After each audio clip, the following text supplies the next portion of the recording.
अस्सलाम वालेकुम। की हाल है तुहाडे सारिਆਂ ਦਾ? ठीक हो?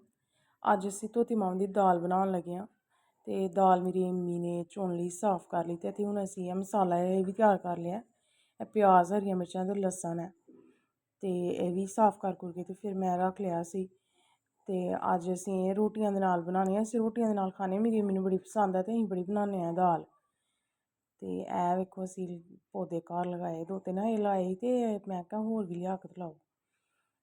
ਇੱਥੇ ਮੈਂ ਲੱਗੀ ਬਣਾਉਣ ਹੁਣ ਦਾਲ ਬਣਾਉਣ ਲੱਗੀ ਮੈਂ। ਤੇ ਕੜਾਹੀ ਵਿੱਚ ਮੈਂ ਘਿਓ ਪਾਇਆ ਤੇ ਨਾਲ ਵਿੱਚ ਮੈਂ ਸਾਰਾ ਮਸਾਲਾ ਵਿੱਚ ਇਹ ਸੁੱਟ ਕੇ ਤੇ ਮੈਂ ਚੱਲ ਮੈਂ ਛੇਤੀ ਬਣਾ ਲੈਂਦੀ ਹਾਂ। ਹੋਰ ਵੀ ਬਥੇਰਾ ਕੰਮ ਪਿਆ ਹੀ ਕਰਨ ਵਾਲਾ ਤੇ ਫਿਰ ਮੈਂ ਉਹ ਵੀ ਤੇ ਦਵਾ ਦਵ ਕਰਨਾ ਮੈਂ। ਤੇ ਪਿਆਜ਼ ਹੈ ਤੇ ਲਸਣ ਹੈ ਤੇ ਹਰੀਆਂ ਮਿਰਚਾਂ, ਇਨ ਸਾਰੇ ਮਸਾਲੇ ਨੂੰ ਮੈਂ ਮਸ਼ੀਨ ਹੈ ਨਿੱਕੀ ਸਾਰੀ ਲਿਆਂਦੀ ਦੀ ਬਜ਼ਾਰੋਂ ਤੇ ਉਹਦੇ ਵਿੱਚ ਫਿਰ ਮੈਂ ਪਾ ਕੇ ਸੁੱਟਾ ਕੇ ਸਾਰਾ ਮੈਂ ਕਰ ਲਿਆ ਸੀ ਦਵਾ ਦਵ। ਤੇ ਉਹ ਫਿਰ ਜਦੋਂ ਮਸਾਲਾ ਜਿਸ ਲਈ ਹੋ ਗਿਆ ਤੇ ਦਾਲ ਇੱਕ ਪਾਸੇ ਧੋ ਕੇ ਰੱਖੀ ਦੀ ਮੈਂ। ਤੇ ਇਹਦੇ ਵਿੱਚ ਵੇਖਿਓ ਪਾਣੀ ਨਿਚੜੇ ਕਰਦਾ ਤੇ ਮੈਂ ਪਾਣੀ ਟੋਕਰੀ 'ਚ ਪਾ ਕੇ ਨਥਾਰ ਲਿਆ ਸੀ, ਦਾਲ ਪਾਣੀ ਕੱਢ ਲਿਆ ਸੀ। ਫਿਰ ਇੱਥੇ ਮੈਂ ਨਮਕ ਮਿਰਚ ਮਸਾਲੇ ਦੇ ਵਿੱਚ ਮੈਂ ਪਾਉਣ ਲੱਗ ਗਈ। ਮੈਂ ਛੇਤੀ ਛੇਤੀ ਬਣਾ ਲਵਾਂ, ਮਸਾਲਾ ਹੋ ਗਿਆ ਸੀ ਤਕਰੀਬਨ, ਇੰਜ ਦਾ ਹੀ ਕਰਨਾ ਸੀ ਮੈਂ। ਤੇ ਫਿਰ ਇਹਦੇ ਵਿੱਚ ਮੈਂ ਹੁਣ ਨਮਕ ਪਾਇਆ ਤੇ ਨਮਕ ਪਾਉਣ ਨਾਲ ਇਹ ਹੁੰਦਾ ਕਿ ਵੀ ਜਿਹੜਾ ਪਿਆਜ਼ ਹੁੰਦਾ ਛੇਤੀ ਫਿਰ ਹੋ ਜਾਂਦਾ ਹੈ, ਛੇਤੀ ਗਲ ਜਾਂਦਾ ਹੈ। ਤੇ ਫਿਰ ਇਹਦੇ ਵਿੱਚ ਮੈਂ ਬਾਕੀ ਵੀ ਜਿਹੜੇ ਮਸਾਲੇ ਸੀ ਨਾ ਮੈਂ ਕਿਹਾ ਉਹ ਵੀ ਮੈਂ ਪਾ ਲੈਂਦੀ ਹਾਂ। ਮੇਰਾ ਪਹਿਲਾ ਵਲੋਗ ਹੈ ਤੇ ਇਹਦੇ ਵਿੱਚ ਕੋਈ ਗਲਤੀ ਮੇਰੀ ਹੋਏ ਤੇ ਮੈਨੂੰ ਦੱਸਿਓ ਤੁਸੀਂ ਵੀ ਇਸ ਤਰ੍ਹਾਂ ਨਹੀਂ, ਇਸ ਤਰ੍ਹਾਂ ਤੂੰ ਬਣਾਉਣਾ ਹੈ ਵਲੋਗ। ਤੇ ਮੈਂ ਹਰ ਬੰਦਾ ਆਪਣੀ ਮਜਬੂਰੀ ਨੂੰ ਕਰਦਾ, ਲੇਕਿਨ ਇਹ ਹੈ ਕਿ ਮੈਂ ਬੜੀ ਮੇਰੀ ਖਾਸ ਵਜ੍ਹਾ ਹੈ ਇਹਦੇ ਪਿੱਛੇ ਕਿ ਮੈਂ ਕਰਨ ਡਈ ਹਾਂ, ਕਿਉਂਕਿ ਇੱਕ ਹਾਊਸ ਵਾਈਫ ਆ ਔਰ ਇੰਨੀ ਮਹਿੰਗਾਈ ਦੇ ਵਿੱਚ ਬੜਾ ਮੁਸ਼ਕਿਲ ਹੁੰਦਾ ਗੁਜ਼ਾਰਾ ਕਰਨਾ। ਤੇ ਮੈਂ ਕਿਹਾ ਚੱਲ ਮੈਂ ਬਾਹਰ ਤੇ ਨਹੀਂ ਕਿਤੇ ਕੋਈ ਕੰਮ ਕੁਮ ਕਰ ਸਕਦੀ ਛੋਟੇ ਬੱਚਿਆਂ ਦੇ ਨਾਲ, ਤੇ ਫਿਰ ਚਲੋ ਮੈਂ ਕਿਹਾ ਘਰ ਬਹਿ ਕੇ ਹੀ ਬੰਦਾ ਕਰ ਲਵੇ। ਤੇ ਇੱਥੇ ਹੁਣ ਮੈਂ ਇਹ ਹਲਦੀ ਪਾਈ ਹੈ ਇਹਦੇ ਵਿੱਚ, ਇਹ ਲੂਣ ਮੈਂ ਪਹਿਲਾਂ ਹੀ ਪਾ ਲਏ ਦਾ ਸੀ, ਹਲਦੀ ਪਾਈ ਦੀ, ਹੁਣ ਮੈਂ ਮਿਰਚਾਂ ਪਾਈਆਂ ਲਾਲ ਤੇ ਇਸ ਮਸਾਲੇ ਦੇ ਵਿੱਚ ਮੈਂ ਪਾ ਕੇ ਮੈਂ ਕਿਹਾ ਚੰਗੀ ਤਰ੍ਹਾਂ ਮੈਨੂੰ ਹਿਲਾ ਲੈਂਦੀ ਹਾਂ। ਤੇ ਮਾਸਾ ਕੁ ਪਾਣੀ ਦਾ ਤਰੋਂਕਾ ਵੀ ਵਿੱਚ ਮਾਰ ਲਿਓ, ਸੜ ਸੁੜ ਨਾ ਜਾਏ। ਮੈਂ ਤੇ ਹਲਕੀ ਆਂਚ ਤੇ, ਮੇਰੀ ਆਦਤ ਮੈਂ ਹਲਕੀ ਆਂਚ ਤੇ ਹੀ ਬਣਾਉਣੀ ਹੁੰਦੀ ਹਾਂ ਹਾਂਡੀ, ਜਿਸ ਲਈ ਮੈਂ ਬਣਾਉਣੀ ਹੁੰਦੀ ਮੈਂ ਹਲਕੀ ਆਂਚ ਤੇ ਹੀ ਬਣਾਉਣੀ ਹੁੰਦੀ ਹਾਂ। ਤੇ ਇਹ ਮਾਸਾ ਕੁ ਮੈਂ ਪਾਣੀ ਦਾ ਤਰੋਂਕਾ ਵੀ ਮਾਰ ਲਿਆ ਵਿੱਚ। ਤੇ ਇੱਥੇ ਹੁਣ ਮੈਂ ਹਿਲਾ ਹਲੂ ਕੇ ਤੇ ਮਾਸਾ ਕੁ ਇਹਨੂੰ 5-10 ਮਿੰਟ ਵਾਸਤੇ ਇਹਨੂੰ ਚੰਗੀ ਤਰ੍ਹਾਂ ਭੁੰਨ ਲੈਣਾ, ਤਾਂ ਕਿ ਜਿਹੜਾ ਨਾ ਚੰਗੀ ਤਰ੍ਹਾਂ ਲੂਣ ਮਿਰਚ ਮਸਾਲੇ ਜਿਹੜੇ ਪਾਏ ਨੇ ਨਾ ਉਹ ਵੀ ਚੰਗੀ ਤਰ੍ਹਾਂ ਭੁੱਜੇ ਜਾਣ। ਤੇ ਫਿਰ ਜਦੋਂ ਮਸਾਲਾ ਜਿਸ ਲਈ ਭੁੰਨਿਆ ਗਿਆ ਫਿਰ ਇਹਦੇ ਵਿੱਚ ਦਾਲ ਪਾ ਦੇਣੀ ਹੈ ਤੁਸੀਂ। ਤੇ ਆ ਮੈਂ ਵਿੱਚ ਦਾਲ ਵੀ ਪਾ ਦਿੱਤੀ। ਹੁਣ ਇਹਨੂੰ ਮੈਂ ਹਿਲਾ ਕੇ ਚੰਗੀ ਤਰ੍ਹਾਂ ਇਹਨੂੰ ਹਿਲਾ ਲੈਣਾ। ਤੇ ਫਿਰ ਇਹਦੇ ਵਿੱਚ ਜਿੰਨਾ ਕੁ ਪਾਣੀ ਪਾਉਣਾ ਜ਼ਰੂਰਤ ਦੇ ਮੁਤਾਬਿਕ ਇੰਨਾ ਕੁ ਪਾਣੀ ਪਾ ਲੈਣਾ। ਤੇ ਫਿਰ ਬਸ ਇਹਨੂੰ ਤੁਸੀਂ ਪੱਕਣੇ ਰੱਖ ਦੇਣਾ। ਪ੍ਰੈਸ਼ਰ 'ਚ ਵੀ ਬਣਾ ਸਕਦੇ ਹੋ ਤੁਸੀਂ, ਤੇ ਉਹ 'ਚ ਤੁਸੀਂ ਇੰਜ ਵੀ ਬਣਾ ਸਕਦੇ ਹੋ ਕੜਾਹੀ ਵਿੱਚ, ਦੇਚਕੀ 'ਚ। ਬਹੁਤੇ ਲੋਕ ਉਂਝ ਹੁਣ ਪ੍ਰੈਸ਼ਰ 'ਚ ਬਣਾਉਂਦੇ ਨੇ। ਤੇ ਦਾਲ ਇੱਕ ਪਾਸੇ ਰੱਖ ਦਿੱਤੀ ਤੇ ਹੁਣ ਮੈਂ ਕਿਹਾ ਚੱਲ ਮੈਂ ਨਾਲ ਆਟਾ ਗੁੰਨ ਲੈਂਦੀ ਹਾਂ। ਤੇ ਇਹ ਮੈਂ ਆਟਾ ਗੁੰਨਣ ਦੀ ਤੀ ਬੜੀ ਮੁਸ਼ਕਿਲ ਮੈਂ ਜੇ ਬਣਾਉਂਦੀ ਹਾਂ ਵਲੋਗ, ਬੜੀ ਮਿਹਨਤ ਲੱਗਦੀ।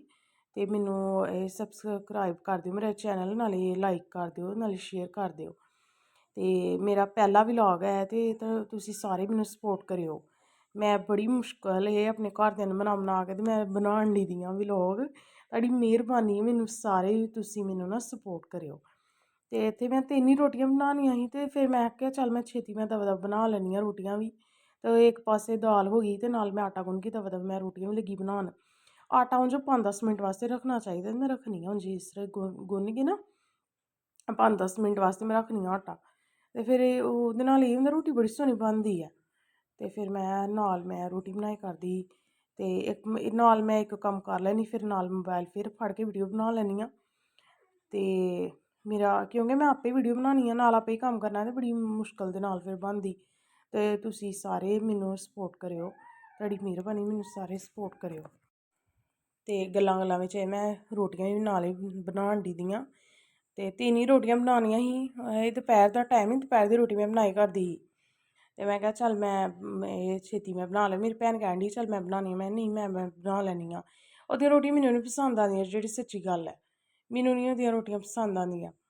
ਉਹ ਇੱਕ ਪਾਸੇ ਮੋਟੀ ਰੋਟੀ ਬਣਾ ਦਿੰਦੀ ਹੈ, ਇੱਕ ਪਾਸੇ ਪਤਲੀ। ਤੇ ਵੇਖ ਕਿੱਡੀ ਸੋਹਣੀ ਮੈਂ ਰੋਟੀ ਬਣਾਈ ਹੈ, ਗੋਲ ਰੋਟੀ ਬਣਾਈ ਤੇ ਨਾਲੇ ਸਾਰੇ ਪਾਸਿਓਂ ਕੰਢੇ ਉਹਦੇ ਬਰਾਬਰ ਨੇ, ਵਿੱਚੋਂ ਵੀ ਰੋਟੀ ਕਿੱਡੀ ਸੋਹਣੀ ਹੈ। ਐਡੀਆਂ ਸੋਹਣੀਆਂ ਰੋਟੀਆਂ ਮੈਂ ਬਣਾਉਣੀ ਆ। ਮੇਰੀ ਅੰਮੀ ਨੂੰ ਵੀ ਮੇਰੇ ਹੱਥ ਦੀ ਰੋਟੀ ਬੜੀ ਪਸੰਦ ਹੈ ਕਹਿੰਦੇ ਬੜੀ ਸੋਹਣੀ ਤੂੰ ਰੋਟੀ ਬਣਾਉਂਦੀ ਆ।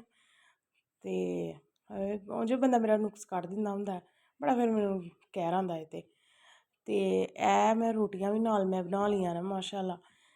ਤੇ ਤੁਸੀਂ ਮੈਨੂੰ ਸਪੋਰਟ ਕਰਿਓ, ਤੁਹਾਡੀ ਮਿਹਰਬਾਨੀ। ਮੈਂ ਬਾਰ-ਬਾਰ ਇਹੀ ਰਿਕੁਐਸਟ ਕਰੀ ਜਾਣ ਦੀ ਆਂ, ਹੈ ਨਾ ਭਾਜੀ ਰਿਸ਼ਤੇਦਾਰ ਹੋ ਗਈ ਹੈ, ਬਾਰ-ਬਾਰ ਇੱਕੋ ਗੱਲ ਕਰੀ ਜਾਂਦੀ ਪਈ ਆ। ਕਿਉਂਕਿ ਮੈਂ ਬੜੀ ਮਿਹਨਤ ਦੇ ਨਾਲ ਇਹ ਚੈਨਲ ਬਣਾਇਆ, ਬੜੀ ਖਪਾਈ ਕਰ ਕਰਕੇ ਬਣਾਇਆ, ਬੜੇ ਮੈਂ ਆਪਣੇ ਬੰਦੇ ਨੂੰ ਬਣਾਇਆ, ਆਪਣੇ ਘਰਦਿਆਂ ਨੂੰ ਬਣਾਇਆ, ਆਪਣੇ ਅੱਬੂ ਨੂੰ ਬਣਾਇਆ, ਤੇ ਆਪਣੇ ਭਰਾਵਾਂ ਨੂੰ, ਭੈਣ ਨੂੰ, ਆਪਣੀ ਅੰਮੀ ਨੂੰ ਇੰਨੀਆਂ ਦੇ ਪਰਮਿਸ਼ਨਾਂ ਲੈਣੀਆਂ ਪੈਣੀਆਂ ਨੇ ਮੈਨੂੰ। ਤੇ ਕਿਉਂਕਿ ਸਾਡੇ ਵਰਗੇ ਲੋਕਾਂ ਦੇ ਵਿੱਚ ਫਿਰ ਇਹੀ ਕੁਛ ਹੁੰਦਾ। ਮੈਂ ਇੰਨੀ ਦੁਨੀਆ ਬਣਾਈ ਕਰਦੀ ਹੈ, ਲੋਕੀ ਕਹਿੰਦੇ ਇੰਨੇ ਪੈਸੇ ਨਾ ਇੰਨੇ ਪੈਸੇ ਨਾ, ਤੇ ਪਤਾ ਨਹੀਂ ਕੀ ਹੈ। ਬੰਦਾ ਮੇਰਾ ਕਹਿੰਦਾ ਕਿ ਨਹੀਂ ਕੁਛ ਵੀ ਨਹੀਂ ਹੈਗਾ, ਵੇਖੀ ਤੂੰ ਬਾਅਦ 'ਚ ਤੈਨੂੰ ਕੱਖ ਵੀ ਨਹੀਂ ਮਿਲਣਾ ਇੱਥੋਂ। ਮੈਂ ਕਿਹਾ ਅੱਛਾ ਚੱਲ ਠੀਕ ਹੈ, ਮੈਨੂੰ ਇੱਕ ਵਾਰੀ ਅਜਮਾ ਲੈਂਦੇ। ਮੈਂ ਤੀਸਰੀ ਰੋਟੀ ਵੀ ਮੈਂ ਅੱਲਾ ਖੈਰ ਕਰੇ ਲੱਗੀ ਮੈਂ ਬਣਾਉਣ। ਤੇ ਆ ਮਾਸ਼ਾਅੱਲਾ ਹੁਣ ਮੈਂ ਰੋਟੀਆਂ ਵੀ ਸਾਰੀਆਂ ਹੀ ਬਣਾ ਲਈਆਂ ਨਾ, ਤੇ ਦਾਲ ਵੀ ਸਾਡੀ ਮਾਸ਼ਾਅੱਲਾ ਬਣ ਗਈ ਹੈ। ਮੈਂ ਰੋਟੀ ਸਭ ਤੋਂ ਪਹਿਲੇ ਆਪਣੀ ਅੰਮੀ ਦੇ ਸਾਹਮਣੇ ਮੈਂ ਰੱਖੀ, ਮੈਂ ਕਿਹਾ ਲਓ ਤੁਸੀਂ ਖਾਓ। ਅੰਮੀ ਮੇਰੇ ਨੇ ਮਾਸ਼ਾਅੱਲਾ ਖਾਧੀ ਹੈ, ਕਹਿੰਦੇ ਬੜੀ ਮਜ਼ੇਦਾਰ ਬਣੀ ਹੈ, ਦਾਲ ਵੀ ਬੜੀ ਮਜ਼ੇਦਾਰ ਹੈ, ਤੇ ਰੋਟੀਆਂ ਵੀ ਮਾਸ਼ਾਅੱਲਾ ਬਹੁਤ ਸੋਹਣੀਆਂ ਬਣਾਈਆਂ ਨੇ। ਬਾਹਰ ਦਾ ਮੌਸਮ ਵੀ ਮਾਸ਼ਾਅੱਲਾ ਬੜਾ ਸੋਹਣਾ ਸੀ, ਤੇ ਧੁੱਪ ਵੀ ਨਿਕਲੀ ਦੀ। ਮੈਂ ਕਿਹਾ ਕੱਪੜੇ ਬੜੇ ਜ਼ਿਆਦਾ ਧੋਣ ਵਾਲੇ ਨੇ, ਤੇ ਮੈਂ ਧੋ ਲੈਣੀ ਆ ਕੱਪੜੇ। ਫਿਰ ਮੈਂ ਇੱਕ ਪਾਸੇ ਮਸ਼ੀਨ ਲਗਾ ਲਈ, ਪਹਿਲੇ ਮੈਂ ਬਾਹਰ ਆਈ ਵੇਖਣ, ਮੈਂ ਕਿਹਾ ਧੁੱਪ ਹੈਗੀ ਕਿ ਨਹੀਂ ਹੈਗੀ। ਇਹ ਥੋੜੇ ਜਿਹੇ ਪੌਦੇ ਸੀ ਘਰ ਲਾਏ ਦੇ ਨੇ, ਤੇ ਬਰਤਨ ਵੀ ਧੋਣ ਵਾਲੇ ਸੀ ਨਾ, ਕੰਮ ਪਏ ਦਾ ਸੀ ਕਰਨ ਵਾਲਾ। ਮੇਰੀ ਵੱਡੀ ਭੈਣ ਆ ਉਹ ਨੀ ਕੰਮ ਕਰਦੀ, ਤੇ ਨਿੱਕੀ ਭੈਣ ਉਹ ਵੀ ਨੀ ਕੰਮ ਕਰਦੀ, ਮੈਂ ਹੀ ਬਸ ਇਕੱਲੀ ਕੰਮ ਕਰਨੀ ਆ। ਇਹਨਾਂ ਨੂੰ ਮੈਂ ਹੀ ਵਿਹਲੀ ਲੱਭੀ ਦੀ ਆ ਕੰਮ ਕਰਨ ਵਾਸਤੇ। ਤੇ ਮੈਂ ਫਿਰ ਮਸ਼ੀਨ ਲਾ ਲਈ। ਕੱਪੜੇ ਨੇ ਜ਼ਿਆਦਾ ਧੋਣ ਵਾਲੇ ਸੀ, ਬੱਚਿਆਂ ਦੇ ਬੜੇ ਕੱਪੜੇ ਹੋਏ ਦੇ ਸੀ, ਤੇ ਆਪਣੇ ਵੀ ਬੜੇ ਕੱਪੜੇ ਹੋਏ ਦੇ ਸੀ। ਪਰਦੇ ਪੁਰਦੇ ਲਾਲ ਹੋ ਗਏ ਸਾਰੇ, ਮੈਂ ਧੋਤੇ ਹੀ ਫਿਰ। ਤੇ ਮੈਂ ਕਿਹਾ ਚੱਲ ਮੈਂ ਛੇ ਦਵਾ ਦਵਾ ਪਾਣੀ ਪਾ ਕੇ ਮਸ਼ੀਨ ਲਾ ਲਵਾਂ। ਤੇ ਪਹਿਲਾ ਪੂਰ ਮੈਂ ਵਿੱਚ ਸੁੱਟਿਆ, ਮੈਂ ਕਿਹਾ ਛੇਤੀ ਹੈ ਕੱਪੜੇ ਧੁਲ ਜਾਣ। ਤੇ ਪਹਿਲਾ ਪੂਰ ਹੈ ਹੁਣ ਮੈਂ ਸੁੱਟਿਆ ਵਿੱਚ ਅਸੀਂ ਸਰਫ ਜਿਹੜੀ ਇਸਤੇਮਾਲ ਕਰਦੇ ਹਾਂ ਮੁਖਤਲਿਫ ਤਰ੍ਹਾਂ ਦੀ ਹੈ। ਜਿਹੜੀ ਅਮੀ ਵਾਰ ਲੈ ਆਣ ਫਿਰ ਅਸੀਂ ਉਹੀ ਇਸਤੇਮਾਲ ਕਰ ਲੈਂਦੇ ਹਾਂ, ਜਿਹੜੀ ਲੈ ਆਣ। ਕੋਈ ਇੱਕ ਨੀ ਲੈ ਕੇ ਆਉਂਦੇ, ਜਿਹੜੀ ਉਹਨਾਂ ਨੂੰ ਚੰਗੀ ਲੱਗੇ ਲੈ ਆਂਦੇ ਨੇ। ਤੇ ਸਭ ਤੋਂ ਪਹਿਲੇ ਮੈਂ ਬੱਚਿਆਂ ਦੇ ਕੱਪੜੇ ਜਿਹੜੇ ਸੀ ਨਾ, ਮੈਂ ਹੱਥ ਨਾਲ ਹੀ ਪਹਿਲੇ ਤੇ ਧੋਤੇ, ਫਿਰ ਮੈਂ ਵੇਖਿਆ ਮੈਂ ਵਿੱਚ ਥੋੜੇ ਗੰਦੇ ਨੇ। ਫਿਰ ਮੈਂ ਮਸ਼ੀਨ ਦੇ ਵਿੱਚ ਪਾ ਕੇ ਪਹਿਲਾ ਪੂਰ ਮੈਂ ਉਹ ਕੱਢਿਆ, ਫਿਰ ਮੈਂ ਵੱਡੇ ਕੱਪੜੇ ਪਾਏ ਸੀ। ਤੇ ਪਹਿਲੇ ਹੀ ਮੈਂ ਬੱਚਿਆਂ ਦੇ ਕੱਢ ਕੁੱਢ ਕੇ ਨਾ ਕੱਪੜੇ, ਤੇ ਫਿਰ ਮੈਂ ਰੱਖ ਲਈ। ਫਿਰ ਨਾਲੋਂ ਨਾਲ ਮੈਂ ਵੱਡੇ ਕੱਪੜੇ ਪਾ ਕੇ ਉਹ ਵੀ ਮੈਂ ਇੱਕ ਪਾਸੇ ਰੱਖੀ ਜਾਣ ਡੀ ਸੀ। ਮੈਂ ਕਿਹਾ ਚੱਲ ਮੈਂ ਪਹਿਲੇ ਨਿੱਕੇ ਬੱਚਿਆਂ ਦੇ ਨਾ ਥਾਰ ਲੈਣੀ ਆ, ਫਿਰ ਬਾਅਦ ਵਿੱਚ ਮੈਂ ਕਿਹਾ ਚੱਲ ਮੈਂ ਵੱਡਿਆਂ ਦੇ ਥਾਰ ਲਵਾਂਗੀ। ਫਿਰ ਮੈਂ ਪਰਦੇ ਪੁਰਦੇ ਬਾਅਦ ਚ ਧੋਤੇ ਸੀ, ਪਾਣੀ ਬੜਾ ਗੰਦਾ ਹੋ ਗਿਆ, ਫਿਰ ਮੈਂ ਦੁਬਾਰਾ ਪਾਣੀ ਚੇਂਜ ਕੀਤਾ ਸੀ। ਮੈਂ ਕਿਹਾ ਪਾਣੀ ਇੰਨਾ ਗੰਦਾ ਹੋ ਗਿਆ ਤੇ ਫਿਰ ਕੱਪੜਾ ਸਾਫ਼ ਨਹੀਂ ਹੁੰਦਾ। ਤੇ ਐਵੇਂ ਬੱਚਿਆਂ ਦੇ ਕੱਪੜੇ ਤੇ ਧੋਣ ਦੀ ਸੀ। ਨਿੱਕੇ ਨਿੱਕੇ ਕੱਪੜੇ ਮੇਰੀ ਅੰਮੀ ਨੂੰ ਬੜੇ ਸੋਹਣੇ ਲੱਗਦੇ ਨੇ, ਤੇ ਐਵੇਂ ਕੱਪੜੇ ਧੋਈ ਕਰਦੀ ਸੀ, ਤੇ ਨਿੱਕੇ ਬੱਚਿਆਂ ਦੇ ਸਾਰੇ ਮੈਂ ਕੱਪੜੇ ਮੈਂ ਕਿਹਾ ਚੱਲ ਮੈਂ ਧੋ ਲੈਂਦੀ ਹਾਂ। ਬੱਚੇ ਛੋਟੇ ਦੁੱਧ ਕੱਢਦੇ ਨੇ, ਫਿਰ ਇਹ ਪੈਂਪਰ ਵੀ ਇਹਨਾਂ ਦੇ ਲੀਕ ਹੋ ਜਾਂਦੇ ਨੇ, ਤੇ ਇਹ ਕੱਪੜੇ ਬੜੀ ਜਲਦੀ ਇਹ ਗੰਦੇ ਕਰ ਲੈਂਦੇ ਨੇ। ਹਾਲਾਂਕਿ ਅਸੀਂ ਕਹਿੰਦੇ ਹਜੇ ਤੁਸੀਂ ਕਿਹੜੇ ਵਿਲਦੇ ਹੋ, ਨਿੱਕੇ ਨਿੱਕੇ ਤੁਸੀਂ ਹੈ ਭੈਣੇ, ਤੇ ਇੰਨੇ ਇੰਨੇ ਕੱਪੜੇ ਕਰ ਲੈਂਦੇ ਨੇ। ਤੇ ਪਤਾ ਬੱਚਿਆਂ ਨੂੰ ਫਿਰ ਫ੍ਰੀ ਟਾਈਮ ਵੀ ਵਿੱਚ ਦੇਣਾ ਪੈਂਦਾ ਹੈ, ਪੈਂਪਰ ਹਰ ਵੇਲੇ ਦੇ ਨੀ ਬੰਦਾ ਲਾਈ ਰੱਖਦਾ। ਫਿਰ ਬੱਚੇ ਐਵੇਂ ਫਿਰ ਤੰਗ ਪੈਂਦੇ ਨਾ, ਅਵਾਜ਼ਾਰ ਹੁੰਦੇ ਨੇ। ਤੇ ਹਜੇ ਮੈਂ ਕਿਹਾ ਇੰਨੀ ਸਰਦੀ ਨਹੀਂ, ਤੇ ਇੰਨੇ ਪੈਂਪਰ ਨਹੀਂ ਅਸੀਂ ਲਾਉਂਦੇ। ਰਾਤ ਨੂੰ ਲਾਉਣਾ, ਜਾਂ ਦਿਨੇ ਇੱਕ ਲਾਉਣਾ, ਜਾਂ ਰਾਤੀ ਇੱਕ ਲਾਉਣਾ, ਤੇ ਬੱਚੇ ਨੂੰ ਪੂਰਾ ਦਿਨ ਫਿਰ ਅਸੀਂ ਖੁੱਲਾ ਛੱਡਦੇ ਹਾਂ। ਇਸ ਤਰ੍ਹਾਂ ਹੀ ਕਿ ਮੈਂ ਕੱਛੀ ਪਵਾ ਕੇ ਥੱਲੇ ਵਿਛੋਈਆਂ ਪਵਾ ਦਿੰਦੇ ਹਾਂ, ਕਿ ਚਲੋ ਨਾ ਇਹ ਫਿਰ ਇਹਨਾਂ ਦੀਆਂ ਲੱਤਾਂ ਖ਼ਰਾਬ ਨਾ ਹੋਣਗੀਆਂ। ਤੇ ਹੁਣ ਮੈਂ ਕੱਪੜੇ ਦੋ ਬੱਚੇ ਨੇ ਮਾਸ਼ਾਅੱਲਾ ਮੇਰੇ, ਤੇ ਟੈਨਿਆਂ ਦੇ ਕੱਪੜੇ ਕਿੰਨੇ ਕੁ ਹੋ ਗਏ ਦੇ ਸੀ ਮਾਸ਼ਾਅੱਲਾ। ਤੇ ਮੈਂ ਕਹਾਂ ਨਾ, ਜਦੋਂ ਮੈਂ ਕਿਹਾ ਇੰਨੇ ਕੱਪੜੇ ਨਾਲ ਲਾਤੇ, ਮੇਰੀ ਵੱਡੀ ਭੈਣ ਬੋਲਦੀ, ਕਹਿੰਦੀ ਵੇਖਾਂ ਤੂੰ ਇਸ ਤਰ੍ਹਾਂ ਬੋਲੀਆਂ, ਚੱਲ ਤੂੰ ਰਹਿਣ ਦੇ ਮੈਂ ਆਪੇ ਧੋ ਲੈਂਦੀ ਹਾਂ, ਤੂੰ ਰਹਿਣ ਦੇ। ਤੇ ਮਾਸ਼ਾਅੱਲਾ ਇੱਥੇ ਮੈਂ ਸਾਰੇ ਕੱਪੜੇ ਧੋ ਲਏ ਬੱਚਿਆਂ ਦੇ। ਸਭ ਤੋਂ ਪਹਿਲਾਂ ਇਹਨਾਂ ਦੇ ਕੱਪੜੇ ਧੋ ਕੇ ਤਾਰ ਤੇ ਪਾਏ, ਤਾਰ ਸਾਰੀ ਮਾਸ਼ਾਅੱਲਾ ਇਹਨਾਂ ਨਾਲ ਭਰ ਗਈ। ਮੈਂ ਕਿਹਾ ਇਹਦੇ ਤੇ ਤਾਰ ਇਹਨਾਂ ਨਾਲ ਹੀ ਭਰ ਗਈ ਹੈ। ਤੇ ਅੰਮੀ ਮੇਰੇ ਮੈਨੂੰ ਬੋਲਣ ਲੱਗ ਗਏ, ਕਹਿੰਦੇ ਵੇਖ ਗੱਲਾਂ ਕਿਵੇਂ ਦੀਆਂ ਕਰਦੀ ਹੈ, ਬੱਚਿਆਂ ਦੇ ਕੱਪੜਿਆਂ ਨਾਲ ਵੀ ਤੂੰ ਇਸ ਤਰ੍ਹਾਂ ਕਰਨੀ ਹੈ। ਉਂਝ ਤੇ ਬੱਚਿਆਂ ਦੇ ਕੱਪੜੇ ਮੈਂ ਹੱਥ ਨਾਲ ਹੀ ਧੋ ਲੈਂਦੀ ਹਾਂ ਬਹੁਤੇ। ਡੇਲੀ ਇਹਨਾਂ ਦੇ ਕੱਪੜੇ ਮਾਸ਼ਾਅੱਲਾ ਧੋਣੇ ਹੁੰਦੇ ਨੇ, ਡੇਲੀ ਧੋਣੇ ਹੁੰਦੇ ਨੇ। ਆਹ ਤੁਸੀਂ ਵੇਖ ਸਕਦੇ ਹੋ, ਮੈਂ ਇੱਕ ਹੱਥ ਵਿੱਚ ਮੋਬਾਈਲ ਫੜਿਆ, ਤੇ ਇੱਕ ਹੱਥ ਨਾਲ ਮੈਂ ਕੱਪੜੇ ਧੋਏ ਕਰਨੀ ਆ, ਤੇ ਇੰਨੀ ਮੁਸ਼ਕਿਲ ਨਾਲ, ਤੇ ਅੰਮੀ ਮੇਰੇ ਹਾਸ ਨਾਲ ਕਹਿੰਦੇ ਤੈਨੂੰ ਕਾਹਦੀ ਫਸ ਪਈ ਦੀ ਹੈ, ਤੇ ਤੂੰ ਇਸ ਤਰ੍ਹਾਂ ਕੰਮ ਕਰਨੀ ਹੈ, ਨਾਲ ਤੂੰ ਫੜ ਲੈਂਦੀ ਮੋਬਾਇਲ ਦੇ ਨਾਲ ਇਸ ਤਰ੍ਹਾਂ। ਮੈਂ ਕਿਹਾ ਮੈਂ ਕੋਸ਼ਿਸ਼ ਕਰਨ ਦੀ ਹਾਂ, ਬਸ ਤੁਸੀਂ ਦੁਆ ਕਰਨੀ ਹੈ ਕਿ ਮੈਂ ਕਾਮਯਾਬ ਹੋ ਜਾਵਾਂ ਇਹਦੇ ਵਿੱਚ। ਤੇ ਮੈਨੂੰ ਪੂਰੀ ਪੂਰੀ ਪੂਰੀ ਮੈਨੂੰ ਉਮੀਦ ਹੈ, ਇਨਸ਼ਾਅੱਲਾ ਤੁਸੀਂ ਮੈਨੂੰ ਲਾਈਕ ਕਰੋਗੇ, ਫੋਲੋ ਕਰੋਗੇ, ਸਬਸਕ੍ਰਾਈਬ ਕਰੋਗੇ ਮੇਰੇ ਚੈਨਲ ਨੂੰ, ਤੇ ਇਨਸ਼ਾਅੱਲਾ ਮੇਰਾ ਚੈਨਲ ਵੀ ਜਿਹੜਾ ਨਾ ਟਾਰਗੇਟ ਇਹਦਾ ਮੁਕੰਮਲ ਹੋ ਜਾਏਗਾ ਇਨਸ਼ਾਅੱਲਾ। ਤੇ ਆ ਵੇਖੋ ਮਾਸ਼ਾਅੱਲਾ ਮੈਂ ਸਾਰੇ ਕੱਪੜੇ ਧੋ ਲਏ ਬੱਚਿਆਂ ਦੇ। ਇਹ ਸਾਰੇ ਬੱਚਿਆਂ ਦੇ ਕੱਪੜੇ ਨੇ, ਮੈਂ ਤੁਹਾਨੂੰ ਵਿਖਾਏ ਕਰਨੀ ਆ। ਮੈਂ ਕਿਹਾ ਮੈਂ ਤੁਹਾਨੂੰ ਵਿਖਾਵਾਂ ਕੱਪੜੇ ਮਾਸ਼ਾਅੱਲਾ ਕਿੰਨੇ ਮਾਸ਼ਾਅੱਲਾ ਕੱਪੜੇ ਬੱਚਿਆਂ ਨੇ ਕੀਤੇ ਦੇ ਨੇ। ਤੇ ਇੱਕ ਬੇਟੀ ਮਾਸ਼ਾਅੱਲਾ ਮੇਰੀ, ਇੱਕ ਬੇਟਾ ਹੈ।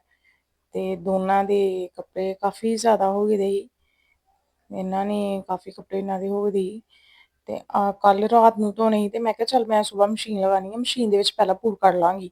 ਉਂਝ ਤੇ ਮੈਂ ਹੱਥ ਨਾਲ ਧੋਨੀ ਆ ਬੱਚਿਆਂ ਦੇ ਕੱਪੜੇ, ਲੇਕਿਨ ਮੈਂ ਕਿਹਾ ਚੱਲ ਮੈਂ ਨਾ ਮਸ਼ੀਨ ਦਾ ਇੱਕ ਫੇਰ ਹੋਏਗਾ ਸਾਫ਼ ਪਾਣੀ ਦੇ ਵਿੱਚ, ਮੈਂ ਕਿਹਾ ਬਹੁਤੇ ਸੋਹਣੇ ਹੋਣਗੇ। ਤੇ ਮੇਰੇ ਚੈਨਲ ਨੂੰ ਸਬਸਕ੍ਰਾਈਬ ਕਰਿਓ। ਅਗਲੀ ਵੀਡੀਓ ਵਿੱਚ ਮਿਲਾਂਗੇ। ਅੱਲਾ ਹਾਫਿਜ਼।